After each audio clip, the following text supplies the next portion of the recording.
வணக்கம் நேயர்களே, ஆயுத எழுத்திற்கு உங்களை வரவேற்பது நான் கார்கே.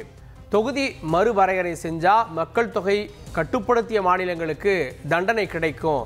இதை மத்திய அரசு இந்த வகையில் இந்த ஃபார்முலாவில் செய்யக்கூடாது அப்படின்னு கடந்த வாரம் இங்கே அனைத்து கட்சி கூட்டம் நடந்தது. அதனுடைய அடுத்த நீட்சியாக எந்தெந்த மாநிலங்கள் பாதிக்கப்படுமோ அந்த 7 மாநிலங்கள், தமிழகம் சேர்த்து 8 மாநிலங்களுக்கு தமிழக முதலமைச்சர் கடிதம் எழுதியிருக்கிறார். அந்த மாநிலங்களுடைய முதலமைச்சர் அந்த மாநிலங்களில் இருக்கக்கூடிய முக்கிய கட்சிகளுடைய தலைவர்களுக்கு இவர்களெல்லாம் ஒருங்கிணைத்து கூட்டு நடவடிக்கை குழு அப்படின்னு ஒரு குழுவை அமைப்பதற்கான கடிதம் 22ஆம் தேதி இதனுடைய கூட்டம் சென்னையில் நடக்க போகுது. இதில் எல்லா கட்சியையும் அவர் அழைப்பு விடுத்திருக்கிறார். தேசிய அளவில் இந்த தொகுதி மறுவரையறையால் பாதிக்கப்படும் சொல்லக்கூடிய மாநிலங்களை ஒன்று சேர்க்கிறாரா? இது மத்திய அரசுக்கு அழுத்தத்தை கொடுக்குமா? மத்திய அரசு இதில் என்ன மாதிரியான சவால்களை எதிர்கொள்ள போகிறது அப்படின்ற பல கேள்விகள் இருக்கிறது. விவாதிக்க இருக்கிறோம். மறுவரையறை சிக்கல் தீர்க்குமா தென் மாநில ஒருங்கிணைப்பு அப்படின்னு விவாதிக்கிறோம். சிறப்பு விருதுகளோடு நம்முடைய திமுக செய்தி தொடர்பாளர் கவிஞர் திரு மனுஷபுத்திரன் நினைக்கிறார். நிகழ்ச்சிக்கு அவரை வரவேற்கிறேன்.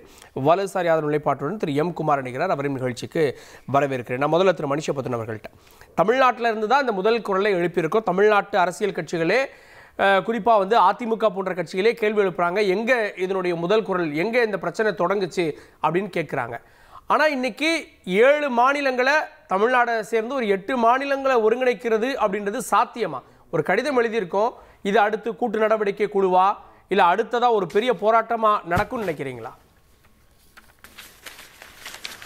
நிச்சயமாக நடக்கும். ஏனென்று கேட்டால், இந்தியா கூட்டணியை ஆரம்பித்த போது கூட இந்தியா கூட்டணி என்ற ஒன்றை உருவாக்க முடியுமா, இந்தியா கூட்டணி என்ற ஒன்று வரவே வராது, அதெல்லாம் சிதறி போய்விட்டது, ஒன்றுமில்லாமல் போய்விட்டது என்றெல்லாம் பேசிக்கொண்டு இருந்தவர்கள் இங்கு இருக்கிறார்கள்.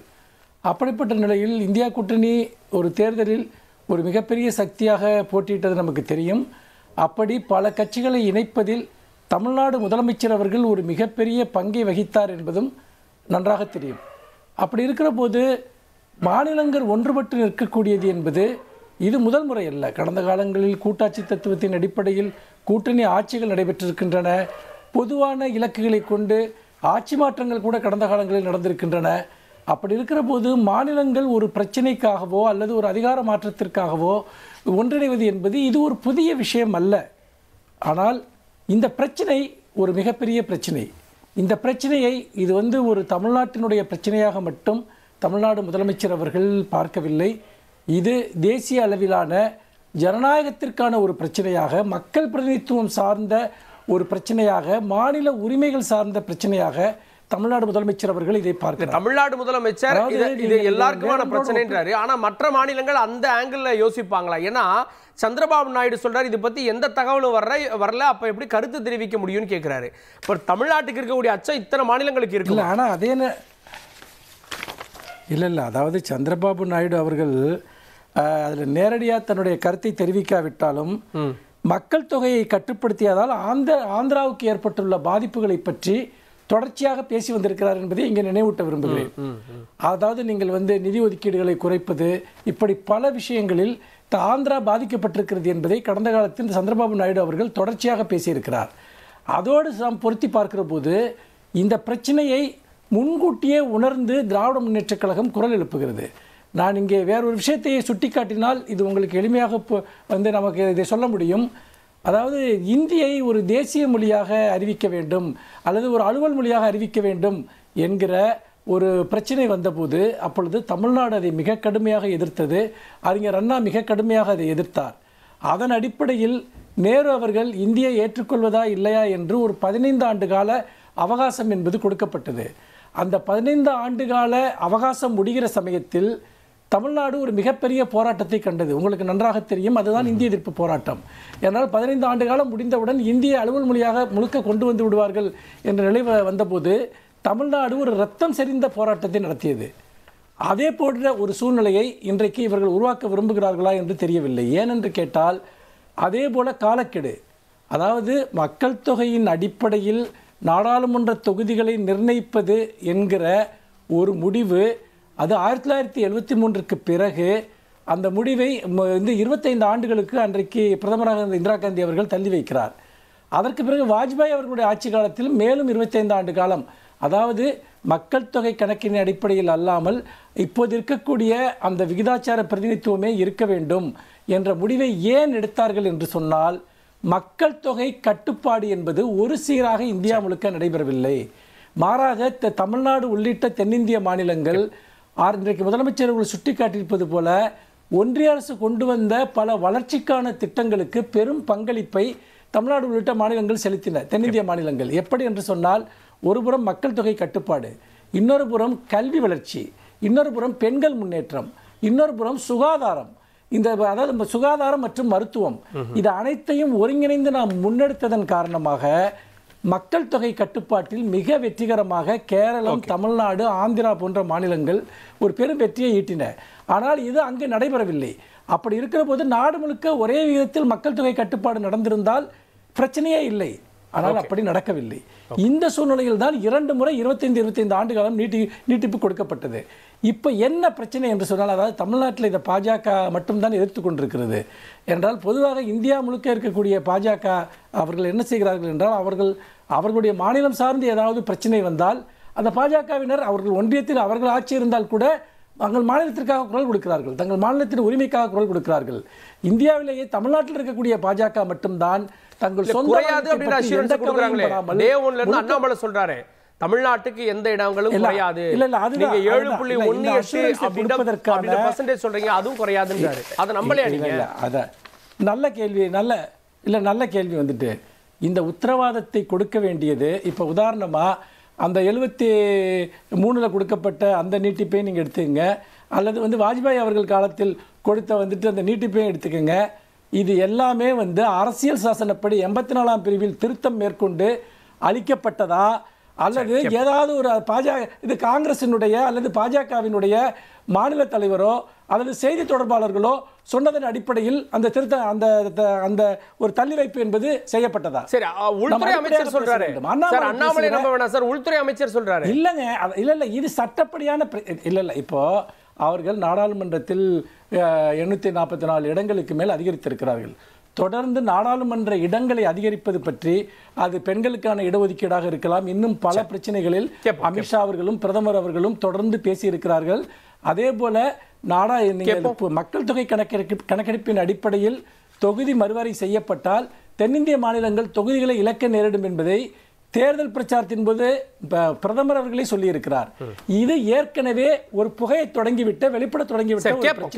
நாங்க என்ன கேட்கிறோம்னா, இல்ல சொல்லி முடிச்சேன், ஒரே ஒரு நிமிஷம். நாங்க என்ன சொல்றோம்னா, 2 ஆப்ஷன் தாங்க இதுல இருக்கு.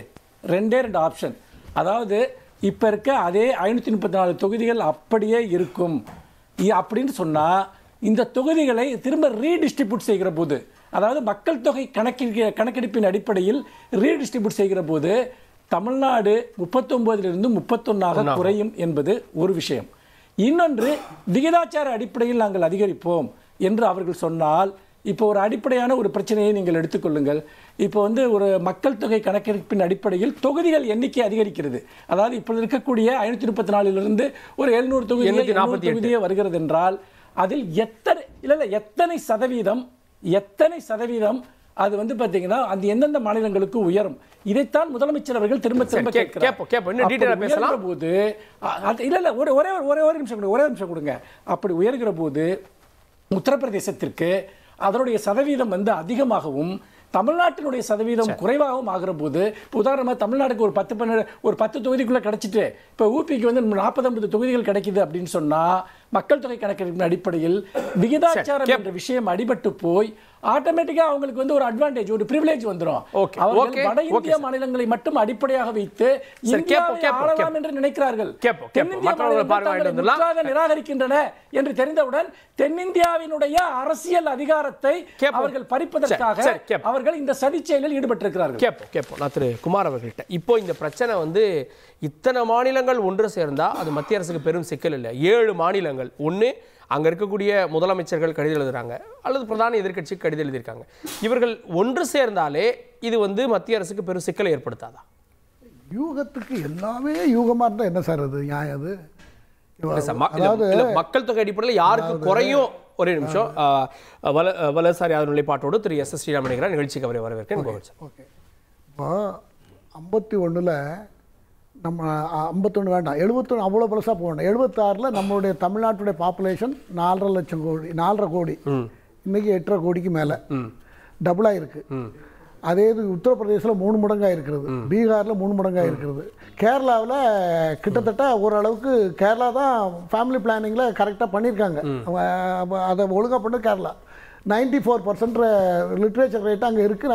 எல்லாரும் படிச்சிருக்காங்க. 3 மொழி கொள்கை அங்கே இருக்கிறது. அதை விட்டுருங்க தனியாக. நான் என்ன சொல்ல வரேன்னா, எதுக்கு எடுத்தாலும் இப்போ ஒரு கற்பனை குறையும்ன்றது வாதம் எனக்கு எந்த கணக்கிலும். மக்கள் தொகை குறைஞ்சிருக்கு, மக்கள் தொகை அடிப்படையில் அப்படின்னு 2 முறை ப்ரொபோசல் வரப்போ அதை வந்து நீட்டிக்கப்பட்டது, அது ஒத்தி வைக்கப்பட்டது. இன்னைக்கு அந்த கத்தி வந்து 2026ல் வந்திருக்கு. அதுக்கு பதில் சொல்லி ஆகணும்ல சார். குறையுதுங்கிறது பாப்புலேஷன் வந்து அன்னைக்கு 7.25 முதல்ல ஆரம்பிச்சது 7.25 கோடியில், 7.25 லட்சத்திலிருந்து 8.5 லட்சமாகி 10 லட்சமாகி இப்போ 25 கோடி உத்தரப்பிரதேசத்துடைய பாப்புலேஷன். 25 கோடி இன்னைக்கு தேதியில் உத்தரப்பிரதேசோட பாப்புலேஷன் 25 கோடி, 83 தொகுதி எம்பி தொகுதி இருக்கிறது, 30 லட்சத்தை தாண்டி இருக்கிறது. அப்போது இதை எல்லாத்தையும் சரிப்படுத்த அன்றைக்கி பண்ணது பூரா காங்கிரஸ் காலத்தில் நடந்த விஷயம். இந்திரா காந்தி அவர்கள் திரு மனுஷபுத்திரன் சொன்னது போல் 71ல் 76ல் 25 வருஷத்துக்கு போஸ்ட் பண்ணாங்க. வாஜ்பாய் அவர்கள் காலத்தில் அது திரும்ப 25 வருஷம் ஆச்சு. இப்போ 2020 அடுத்த வருஷம் இது வரணும். இப்போ அடுத்த வருஷம் என்ன ஆக போகுதுன்னு, என்ன பண்ண போகிறாங்கிறத பற்றி அரசாங்கம் ஒன்றும் சொல்லலை. அதே சமயத்தில் குறையாதுங்கிற உத்தரவாதத்தை உள்துறை அமைச்சர் கொடுத்துருக்காரு. உள்துறை அமைச்சருங்கிறது ரோட்டில் போகும்போது பேசிட்டு போகிற அமைச்சர்லாம் முக்கியமான பொறுப்பில் இருக்கிறவர், அரசாங்கத்தினுடைய ஹார்ட் மாதிரி அவர் இருந்துட்டு இருக்கார். அவர் நிச்சயமாக அது கிடையாதுன்னு சொல்லியிருக்கார். ஆனால் இப்படி வந்துடும் அப்படி வந்துடும் அப்படி வந்து 42வது திருத்தம் ஒரு திருத்தத்தை மேற்கொண்டு அதை அஷ்யூர் பண்ணாங்க. அப்படி கொடுத்துட்டா இன்னைக்கு பிரச்சனை இல்லையே, நீங்க வந்து அடுத்த வருஷம் இன்னும் 9 மாசத்துல தொடங்க போகுது. என்னோட ரிக்வெஸ்ட் என்னன்னா, எதுவா இருந்தாலும் ஒரு முடிவுக்கு வந்துட்டு முடிவுக்கு நீங்க வந்திருக்கீங்க, அதுல இந்த குறைகள் இருக்குன்னு சொன்னா அது நியாயம். முடிவுக்கே வரல, ஒரு முடிவுக்கும் வரல. அதுக்கு முன்னால இப்படி வந்துட்டு அப்படி வந்துடும், அப்படி வந்தா இப்படி வந்துடும், இப்படி வந்தா நான் என்ன செய்யறது, அவர் நினைச்சா இவர் என்ன செய்ய, இப்படியெல்லாம் ஒரு டைமை வேஸ்ட் பண்ணிட்டு இருந்தா என்ன சார்? இல்ல, அதை நீங்க தமிழ்நாட்டுக்கு மட்டும் சொல்லுங்க. 7 மாநிலங்கள் தமிழ்நாடு சேர்த்து 8 மாநிலங்கள் ஐடென்டிஃபை பண்றாங்களா மக்கள் தொகை அடிப்படையில்? அதுதான் இது ஒரு டேட்டா ஒர்க் இல்லாம பண்ணிருக்காங்க. அரசாங்கத்துக்குள்ள ஒரு அரசாங்கத்தை உருவாக்கிட்டு இருக்காங்க, ஒரு அரசாங்கத்துக்குள்ள ஒரு அரசாங்கத்தை உருவாக்கிட்டு இருக்காங்க. அதுதான் இது என்னன்னா, மத்திய அரசுடைய இமேஜ் குறைக்கிறதுக்காக ஒரு அரசாங்கத்துக்குள்ள ஒரு இமேஜை உருவாக்கிட்டே டெவலப் பண்ணிக்கிட்டே இருக்காங்க. இது எந்த அளவுக்கு சரி அப்படிங்கிறது எனக்கு அதை பற்றிலாம் ரொம்ப வேதனையாக தான் இருக்க தவிர ஒரு முடிவு அரசாங்கம் எடுக்கலையே சார். அதுக்கு முன்னாடி இப்படி வந்துடும் அப்படி வந்து என்ன தான் நியாயம்? இல்லை, அதுக்கு முன்னாடியே இந்த மாதிரி ஒரு கூட்டமைப்பு உருவாகிறப்போ, ஒரு கூட்டு நடவடிக்கை குழு உருவாகிறப்போ மத்திய அரசு இதையும் பரிசீலனை பண்ணிட்டு தானே அவங்க அடுத்த ஆக்ஷன் எடுப்பாங்க. கண்டிப்பா எடுப்பாங்க. மக்கள் தொகை அதுதான் சார் எல்லாம் சார். ஒரு அரசாங்கம் இந்திய எனக்கு அந்த மாநில மக்கள் வேண்டாம், இந்த அரசாங்கம் எந்த அரசாங்கம் எடுக்காது. அப்படி மத்திய அரசு அவங்க எந்த முடிவை எடுத்தாலும் எல்லா மாநிலமும் ஏற்றுக்கொள்ளக்கூடிய அளவுக்கு தான் மத்திய அரசு 100% அந்த முடிவை எடுக்கும் என்பதில் எனக்கு எந்த மாற்று கருத்தும் கிடையாது. சரி, கேட்போம். நான் திரு காங்கிரஸ் கட்சியிலிருந்து திரு SRS இப்ராஹிம் சொல்லிருங்க. ஒரே வரி மட்டும் மனுஷபுத்திரன், ஒரே வரி மட்டும். நான் அப்புறம் இப்ராஹிம் போகணும். இல்லை, அதாவது 2 ஆப்ஷன் தான் இருக்குங்கிறத நாங்கள் தொடர்ந்து சுட்டி காட்டுறோம். ஒன்று, இருக்கிற தொகுதிகளை மக்கள் தொகை கணக்கெடுப்பின் அடிப்படையில் அப்படியே ரீடிஸ்ட்ரிபியூட் பண்ணுறது ஒரு ஆப்ஷன், அப்போ தொகுதி குறையுங்கிறோம். அப்படி இல்லைன்னா தொகுதிகளை அதிகரிச்சா கூட மக்கள் தொகை கணக்கெடுப்பின் அடிப்படையில் எங்களுடைய பெர்சன்டேஜ் குறையுங்கிறோம். 3வது ஆப்ஷன் என்னங்கிறத அவங்க தெளிவாக சொல்லட்டும், நம்ம அதை டிஸ்கஸ் பண்ணுவோம். அதுதான் 7.18% நம்முடைய பங்களிப்பு நாடாளுமன்றத்தில் அந்த அடிப்படையில் இருந்து 61 கிடைக்கும். இந்த பிரச்சனைக்கு 1 வருஷம், அடுத்த வருஷம் இந்த விஷயத்தை பண்ணியே ஆகணும். 2 ஆப்ஷன் தான் இருக்கு, ரெண்டுமே தமிழ்நாட்டுக்கு ஆபத்துன்னு முதலமைச்சர் சொல்றார். 3வது ஆப்ஷன் அவங்க சொல்லட்டும். சரி, கேட்போம். திரு இப்ராஹிம், இல்லாத ஒரு பிரச்சனை நீங்க கிளப்புறீங்களா? இப்ப யார் இதை தொடங்கி வச்சா? ஏன்னா இது அடுத்தடுத்த நிலையை நோக்கி போகுது. முதல்ல முதலமைச்சர் பேசுறாரு, அப்புறம் வந்து அனைத்து கட்சி கூட்டம். இன்னைக்கு கிட்டத்தட்ட 7 மாநிலங்களை ஒருங்கிணைத்து இப்ப 8 தமிழ்நாட்டை சேர்த்து 8 பேர் ஒன்னா உட்காந்து பேச போறோம் அப்படின்றப்போ, இது வந்து அரசாங்கத்துக்குள்ள இன்னொரு அரசாங்கம் அப்படின்னு எம் குமார் சொன்ன மாதிரி இது அரசியலுக்காக பயன்படுதா? இல்ல, முழுக்க தவறான கருத்து. அதாவது என்னன்னா, இந்த டீலிமிட்டேஷன், அதாவது தொகுதி சீரமைப்பை பொறுத்த அளவுக்கு, அந்த தொகுதி சீரமைப்பு என்பது இந்த காலகட்டங்கள்ல எடுத்ததில்ல. நம்மளுடைய அரசியலமைப்பு உருவான காலகட்டங்கள்ல இருந்து 1951 கணக்கெடுப்பு எடுக்கப்பட்டு அதுக்கப்புறம் 1961 நம்மளுடைய தேர்தல் கணக்கான போது 40 தொகுதியாக தமிழ்நாட்டில் இருந்தது. திரும்பி 1961 திரும்பி கணக்கெடுப்பு நடத்துறாங்க, கேஸ்ட் சென்சஸ் நடத்துறாங்க. அதன் அடிப்படையில் 67 39 குறைக்கப்பட்டது.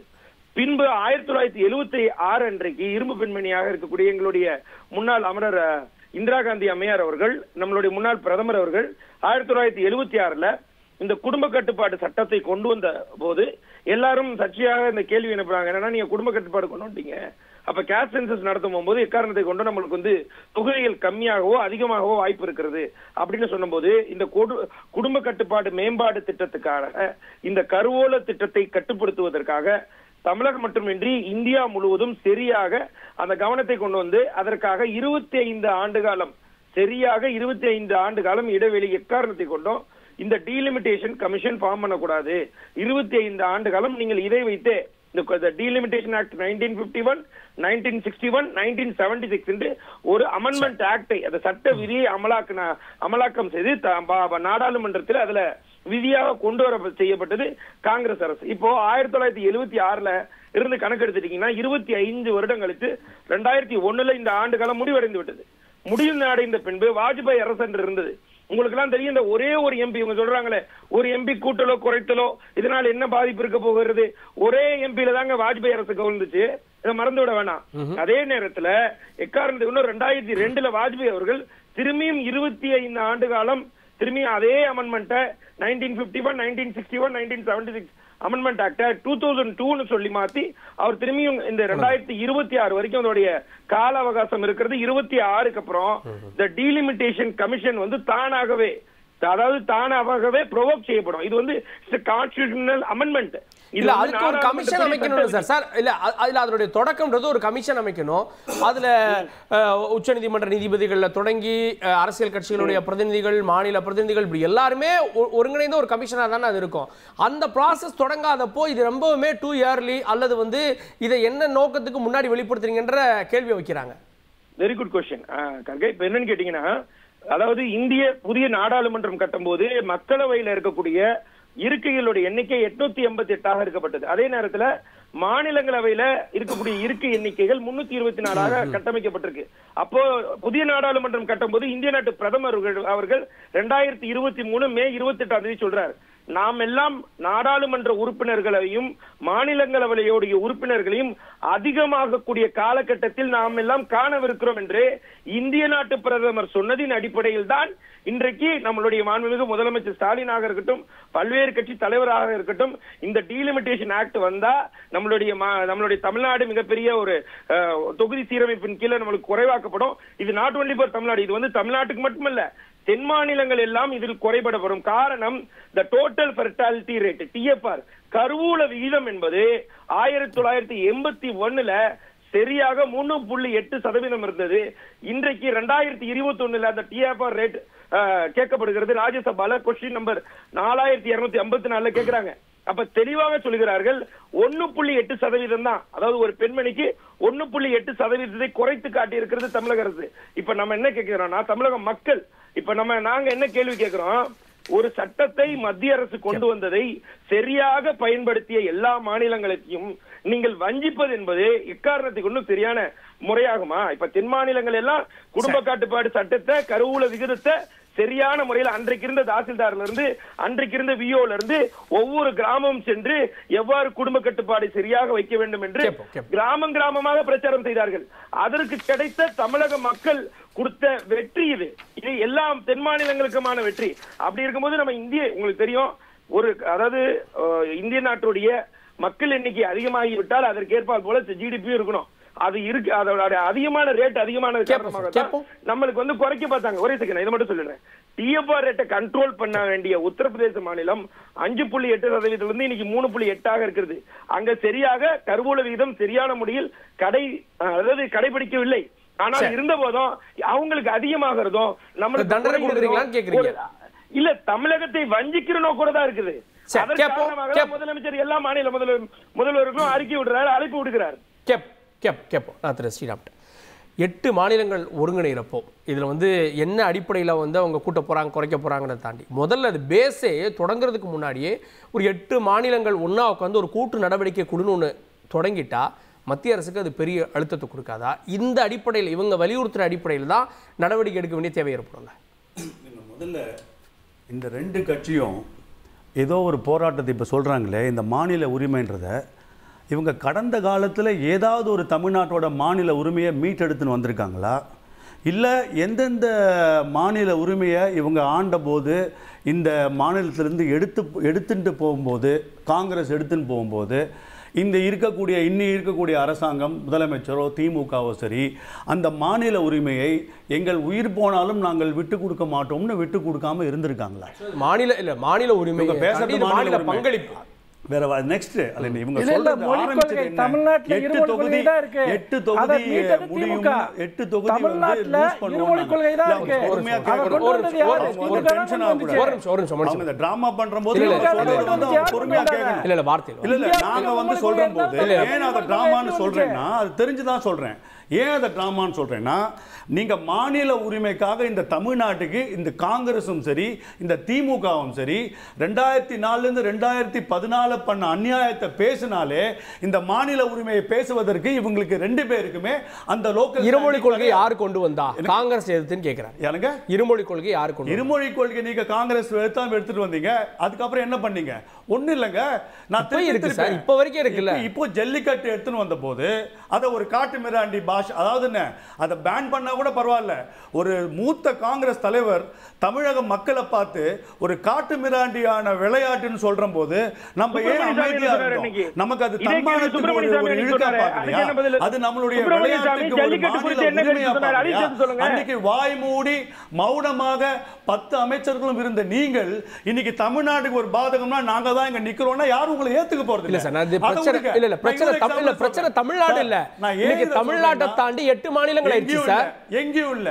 இன்னைக்கு நீங்க ஆரம்பிச்சது 8 தொகுதி போகும்னு, அப்புறம் அதுக்கான விடை கேட்ட போது இல்ல 8 தொகுதி போகாது, எங்களுக்கு விகிதாச்சார முறையில எங்களுக்கு சீட்டு குறையுன்றாங்க.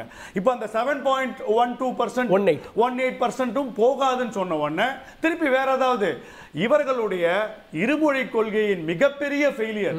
இன்னைக்கு மக்கள் இருக்கக்கூடிய கோபத்துல, பல விஷயத்துல இருக்கக்கூடிய கோபத்துல எதையாவது ஒன்னு டெஸ்பரேட்டா பிடித்து கொண்டு அதை மத்திய அரசாங்கமே திருப்பி விட்டு அதுல ஆதாயம் பார்க்கிறது வேலைக்காகாத விஷயம். அவங்க எவ்வளவு வாட்டி அதை கத்துனாலும் மக்கள் இது அனைத்து கட்சி கூட்டத்தில்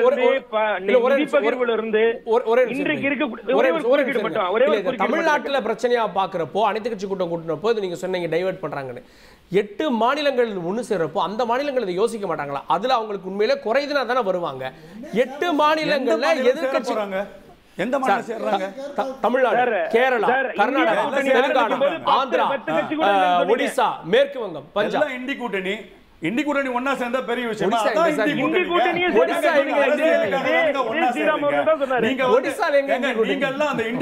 சேர்ந்து கர்நாடகா தண்ணி மேல எதையாவது ஒண்ணு நீங்க வந்து தமிழ்நாட்டுக்கும் கர்நாடகாவுக்கும் இந்த இண்டி கூட்டணியில் இருக்கக்கூடிய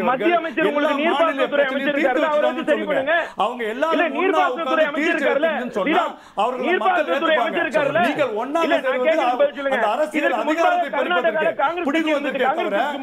மக்கள்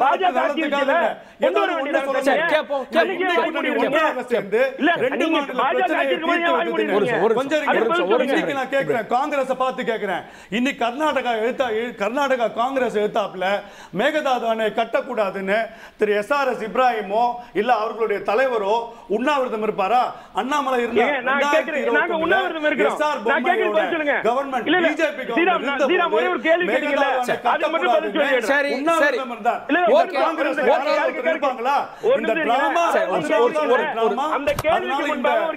கூட்டணி ஒன்னா சேருவது அவங்க பிரச்சனைகளுக்கு தவிர இந்த விஷயத்துக்காக நிச்சயமாக இருக்காது. சரி, ஓகே. இந்த பாஜகவுடைய கேள்விக்கு முன்னாக இதற்கு முன்னாக அதிமுகவும் பாஜகவும் கூட்டணியில் இருந்தீங்கல்ல, அப்ப இதே மாதிரி தானே மேகதாது அணை பிரச்சனை வந்துச்சு. அப்ப ஏன் வாய் மூடிட்டு உட்கார்ந்தீங்க? பாஜக கர்நாடக அரசாங்கம் எழுத்தாப்புல கேள்வி கேட்டிருக்கு. உங்களுக்கு தைரியம் இருக்கா? டிகே சிவகுமாரை பார்த்து எஸ்ஆர் கேட்பாரா இல்ல உங்க மாநில தலைவர் கேட்பாரா? ஏதாவது ஒண்ணு கேளுங்க பார்க்கலாம். சரி சரி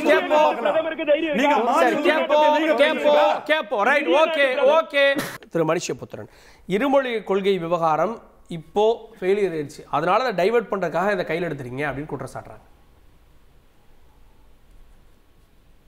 அதுக்கு பதில் சொல்றதுக்கு முன்னாடி நான் திரும்பவும் வலியுறுத்தி சொல்ல விரும்புகிறேன். தமிழ்நாட்டில் இருக்கக்கூடிய பாஜகவினர் மற்றும் பாஜக ஆதரவாளர்கள் இவர்களைப் போல தமிழர் விரோத மனப்பான்மை கொண்டவர்கள் இந்தியாவில் வேறு எந்த பாஜகவினரும் கிடையாது. இதற்கு நான் ஒரு சின்ன உதாரணம் கூட நான் சொல்ல முடியும்.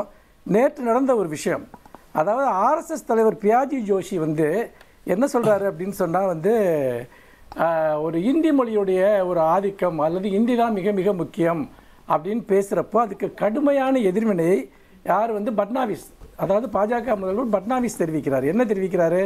மராட்டியத்தில் வசிக்கும் எல்லோருக்கும் மராத்தி மொழி தெரிந்திருக்க வேண்டிய அவசியமில்லைன்னு ஆர்எஸ்எஸ் தலைவர் சொன்னதுக்காக மராத்தி தான் நம் மாநிலத்தின் அதிகாரப்பூர்வ மொழி, இந்த மாநிலத்தில் வாழும் யாவரும் கண்டிப்பாக மராத்தி கற்க வேண்டும், மதிக்க வேண்டும், மாநிலத்திலும் வளர்ச்சியிலும் கலாச்சாரத்திலும் மராத்திக்கு முக்கிய பங்கு உண்டு அப்படின்னா அங்கே இருக்கக்கூடிய ஒரு பாஜக தலைவர் ஒரு முதல்வர் பேசுகிறாரு. ஆனால் தமிழ்நாட்டில் இருக்கக்கூடிய பாஜக தலைவர்கள் பாஜக ஆதரவாளர்கள் இந்தி படித்தா தான் நல்லது, இந்தி தான் முக்கியம் அப்படின்னு இங்கே பிரச்சாரம் பண்ணிட்டு இருக்காங்க. அதே போல் நிதி பகிர்வு சம்பந்தமான விஷயம், இப்போ நிதி பகிர்வு சம்பந்தமாக கர்நாடக முதலமைச்சர் தொடர்ச்சியாக ஒன்றிய அரசுக்கு எதிராக பார்த்தீங்கன்னா கடும் கண்டனங்களை தெரிவிச்சுக்கிட்டு இருக்காரு. அங்கே இருக்க எந்த பாஜகவினராவது அல்ல அங்கே இருக்க பாஜக தலைவர்களாவது சித்தராமையா சொல்கிறது தப்பு, அவர் பேசக்கூடாது, அது பாஜக ஒழுங்காக தான் இங்கே நிதி பகிர்வு பண்ணி கொடுக்குது, ஒன்றிய அரசு கொடுக்குது அப்படின்னு எந்த பாஜக தலைவராவது கர்நாடகாவில் பேசுகிறாரான்னு நீங்கள் பாருங்கள். ஆனால் இவங்க என்ன பண்ணுறாங்கன்னா தமிழ்நாட்டில் இருக்கக்கூடிய பாஜகவினர் இல்லை ஒன்றிய அரசு எல்லாம் கரெக்டாக தான் பண்ணுது, தமிழ்நாடு அரசு பொய் சொல்லுதுன்னு தமிழர்களுக்கு விரோதமான ஒரு ஸ்டாண்ட் எடுக்கிறாங்க. இப்ப இன்னும் சொல்ல போனா அதுலயே மும்மொழியில நீங்க ஹிந்தின்றீங்க, அவங்க இன்னொன்னு அப்படின்றாங்க, எது வேணா இருக்கலாம் அப்படின்னு மாறுபடுறாங்கல்ல. இல்ல நான் வர்றேன் அந்த பாயிண்ட்டுக்கு, நான் 100 முறை பதில் சொல்லிட்டு திரும்பவும் சொல்றேன். நான் என்ன சொல்றேன் அப்படின்னா இந்தியா முழுக்க இருக்கக்கூடிய பாஜக கட்சியினர் தங்களுடைய மாநிலத்திற்கு ஒரு பாதிப்பு வருகிற போது, தங்கள் மொழிக்கு ஒரு பண்பாட்டிற்கு ஒரு பாதிப்பு வருகிற போது அதை கடுமையாக ஒரு ஆர்எஸ்எஸ் தலைவர் சொன்னா கூட எதிர்க்கிறாங்க, ஒன்றிய அரசுக்கு எதிராக போராடுறாங்க. ஆனால் தமிழ்நாட்டு பாஜக மட்டும்தான், அதனுடைய ஆதரவாளர்கள் மட்டும்தான் எல்லா தமிழர் விரோத நடவடிக்கைகளையும் ஆதரித்து ஊடகங்களில் உட்கார்ந்து பேசுகிறார்கள், பொது மேடைகளில் பேசுகிறார்கள்.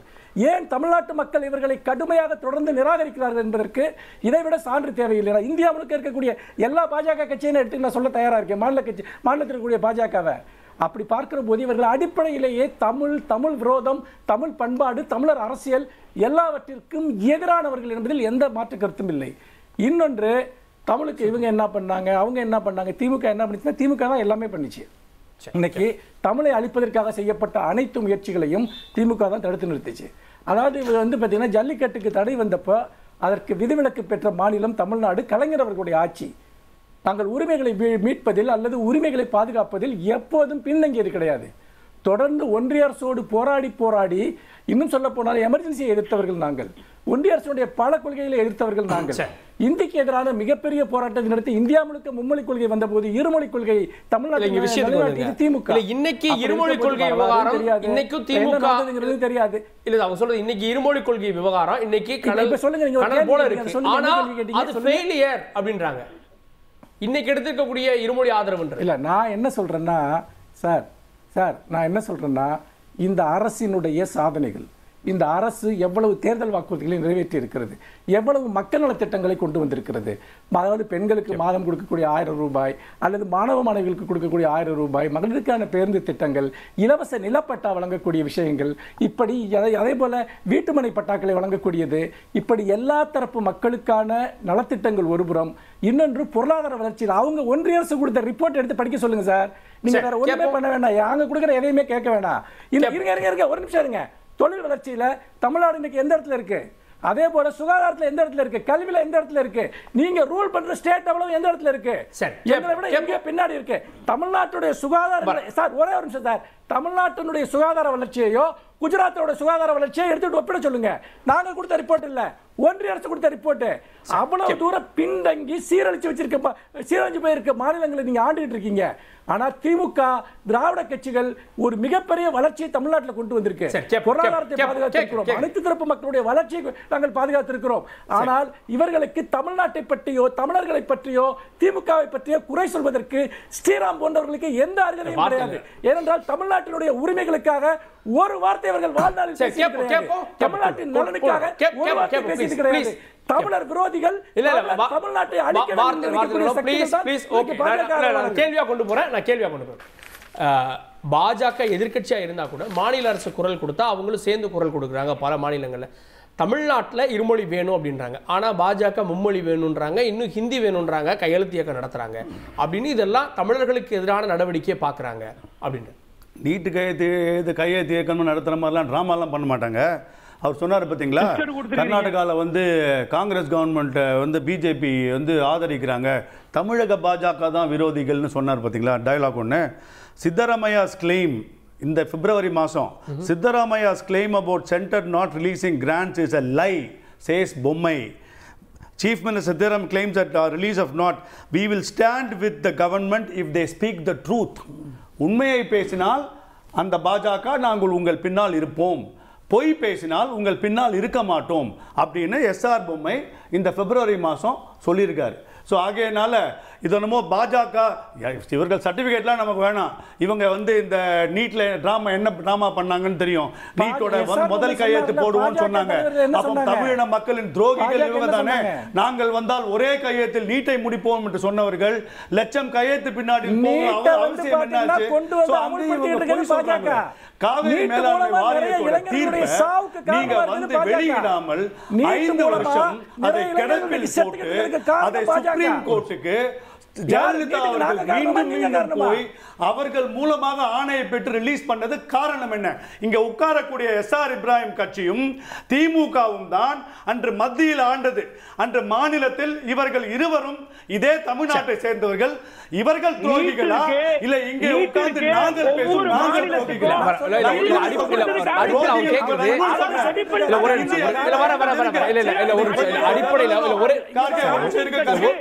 ஒரு நிமிஷம் சார், இப்ராஹிம் ஒரு நிமிஷம், மனுஷபதன் ஒரு நிமிஷம். அவங்க என்ன கேக்குறாங்க? அவங்க என்ன கேக்குறாங்க?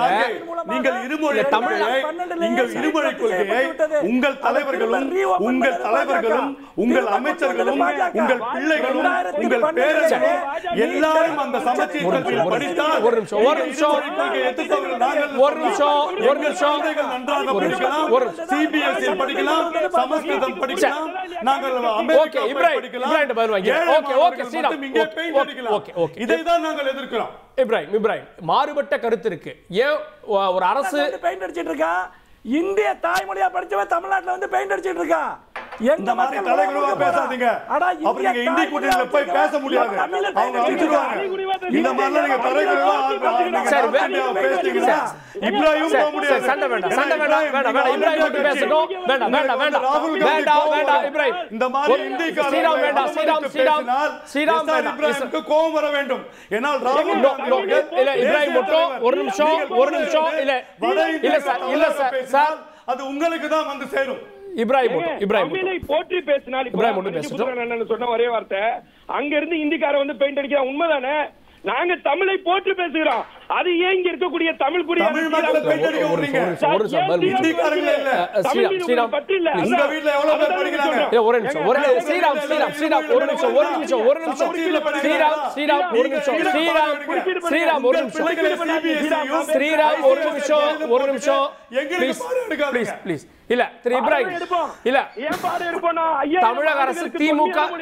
தமிழக அரசு திமுக சொல்றது அப்படியே ஏத்துக்கணுமான்னு கேக்குறாங்க. எப்படி சொல்றாங்க? தமிழக அரசு திமுக சொல்றது நாங்க அப்படியே ஏத்துக்கணுமா? இங்க மும்மொழிக்கு ஆதரவு இருக்கு, களத்துக்கு போற கையெழுத்து வாங்குறோம்னு தான் சொல்ல வராங்க.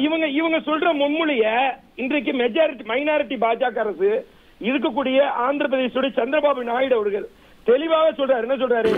Better than Hindi, it's to be English. இந்தியை விட இங்கிலீஷ் மேலானது. யார் சொல்றா? சந்திர ஒரு இருங்க, குறுக்கீடு பண்ணாதீங்க. ஸ்ரீராம் குறுக்கீடு பண்ணாதீங்க. ஸ்ரீராம் இருங்க. ஏங்க 10 மணி இல்ல அதே நேரத்துல இல்ல தமிழகத்துல ஆங்கிலம் படிச்சு வெளிநாடுகள்ல உயர் பதவியில் இருக்காங்கன்னு சொல்லியிருக்காங்க சார். சந்திரபாபு நாயுடு சொல்லியிருக்காரு சார். சந்திரபாபு நாயுடு சொல்லியிருக்காரு. அவருடைய ஸ்டேட்மெண்ட் தான்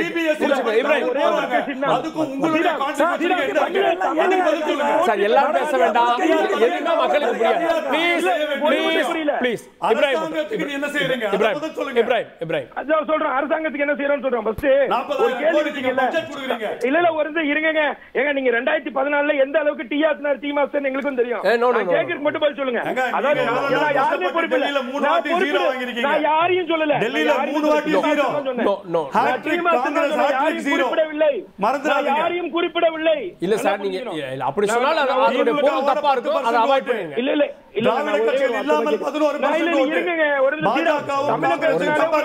ஒரு நிமிஷம். தமிழை பற்றி போற்றி பேசினால் பாஜகவிற்கு கோபம் வரும். காரணம் இந்தி திணிப்புல இருந்து இல்ல. இன்றைக்கு 670 கோடி நீங்க கொடுத்தீங்க சமஸ்கிருதத்துக்கு. இல்ல சார், மாத்தி மாத்தி பேசினா முடியாது. 670 கோடி அவங்க யூபி அரசாங்கம் சமஸ்கிருதம் கொடுத்தாங்க. இப்ராஹிம் மட்டும் பேசுறாங்க. கோவம் வரலையே. அப்ப ஏன் தமிழுக்கு மட்டும் 90 கோடி கேட்டாரா?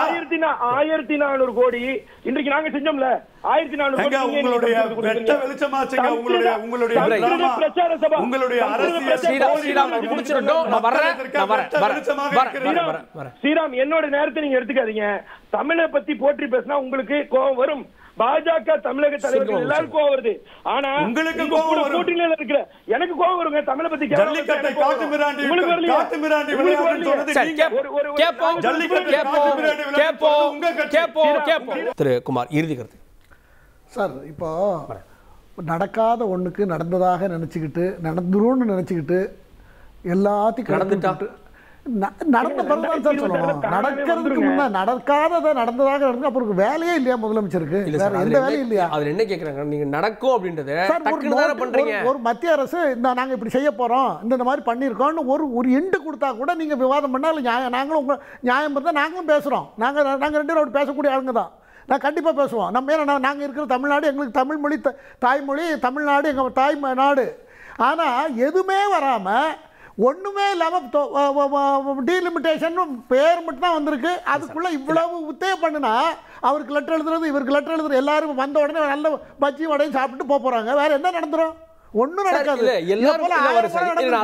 எல்லாரும் வந்தாலே இந்த ஒருங்கிணைப்பு கூட்டு நடவடிக்கை குழுக்கு ஒரு வெற்றி இல்லையா? இது என்ன சார், வந்த ஒவ்வொரு கட்சியும் ஒருத்தர் நார்த் இந்தியாவில இருந்து ஒரு அரசாங்கம் கூப்பிடுறது, இன்வைட் பண்றது, இன்வைட் வருவாங்களா மாட்டாங்களா?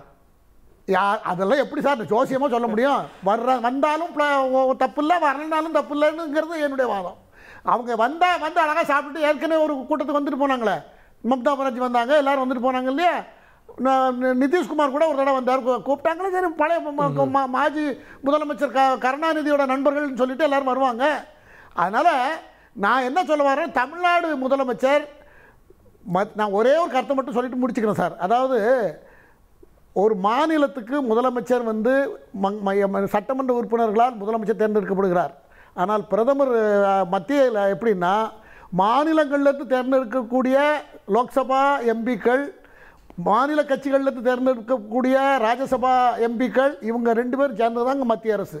அப்ப அரசாங்கத்துல முக்கியமான லோக்சபா மட்டும் தான் பிரதமர் தேர்வு பண்ணுது. ராஜ்யசபா வந்து பில் பாஸ் ஆகுது. ஃபங்க்ஷன் லா மேக்கிங்ல அப்படி அவங்க லோக்சபா ராஜ்யசபா சேர்ந்ததானே சார் சட்டம். அது சட்டம் நிறைவேற்ற மட்டும் தான் தேவைப்படும். அப்போ ஒரு அரசாங்கத்துல மாநிலத்திற்கு மத்திய அதை விட அதிகப்படியான உரிமையும் ஒரு பங்கும் இருக்கிறது. ஆனால் இவங்க குதர்க்கமா நடக்காததை நடக்கிறதாக சொல்லி அரசாங்கத்துக்கு எதிரான கருத்துக்களை, அதான் நான் ஏற்கனவே சொன்னது போல ஒரு அரசாங்கத்துக்குள்ள இன்னொரு அரசாங்கத்தை உருவாக்கி இருக்காங்களே, இது ரொம்ப தவறு, ஆன்டி நேஷனல். இது நான் வருத்தத்தோட சொல்றேன்.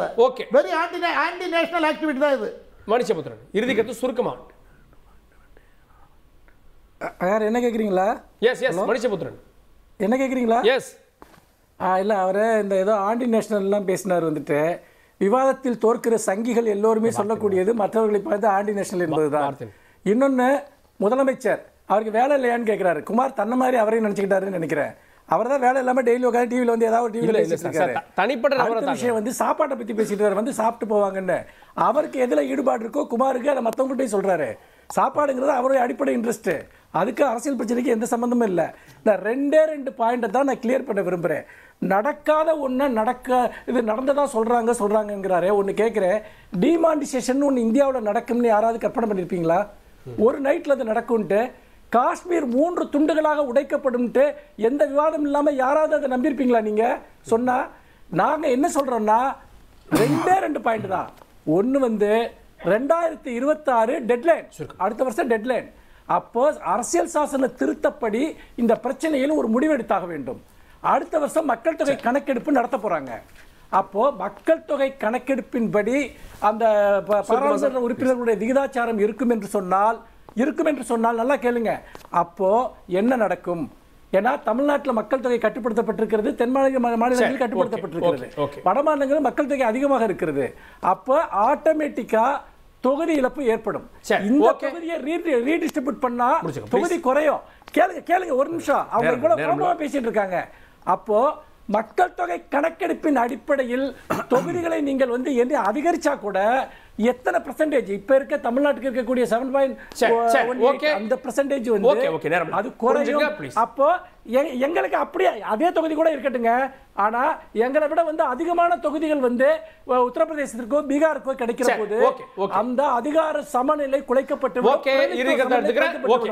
இத பத்தி பதில் பேசாம நடக்கவே நடக்கல, இது நடக்குமா நடக்காதா மக்கள் வந்து திராவிட மாடல் அரசாங்கத்தோட வாக்குறுதி எல்லாம் ஏத்துக்கிறதா இல்ல. மோடியின் வாக்குறுதியை ஏற்றுக்க ஆரம்பிச்சிருக்காங்க, அமித்ஷா அவர்கள் வாக்குறுதியை ஏற்றுக்க ஆரம்பிச்சிருக்காங்க. SRS இப்ராஹிம் அவர்களுக்கு 70 தொகுதி டெல்லியில் 67 தொகுதியில் உங்களுக்கு டெபாசிட் போச்சு. 3 வாட்டி நீங்கள் அசம்பிளிலையும் 0, பார்லிமெண்ட்லையும் 0. நீங்கள் பாஜகவுக்கு இங்கே தமிழ்நாட்டிலையும் திமுகவின் ஆதரவால் கிடைத்த 10% ஓட்டு, நீங்கள் தனியார் போது வாங்கிய ஓட்டு 3%, திராவிட கட்சிகள் இல்லாமல் இங்கே பாஜக வாங்கிய ஓட்டு 12%. ஆகையால் மக்களுக்கு தெரியும், திரு மோடி அவர்களோ அமித்ஷா அவர்களோ தமிழக மக்களுக்கு எக்காரணத்துக்கும் துரோகத்தை செய்ய மாட்டேன். மக்கள் நேரடியாக நான் கேட்கறது ஒரே ஒரு கேள்வி. சென்ட்ரல் வாட்டர் கமிஷன் இவங்க கீழ இருக்கு, மினிஸ்ட்ரி ஆஃப் ஜல் சக்தி இவங்க கீழ இருக்கு, CR பாட்டீல் இவங்க கீழ இருக்காங்க. நேரடியா உட்கார்ந்து கர்நாடகால உட்கார்ந்து இதே பிரதமர் ஸ்ரீராம் அவர்களும் இங்க இருக்கக்கூடிய பாஜக மாநில தலைவர் அண்ணாமலை அவர்களும் போய் கர்நாடகால தண்ணி கழட்டிட்டு வர வேண்டியதானே? எடியூரப்பா இருக்கும்போது என்ன கழட்டிட்டு இருந்தீங்க?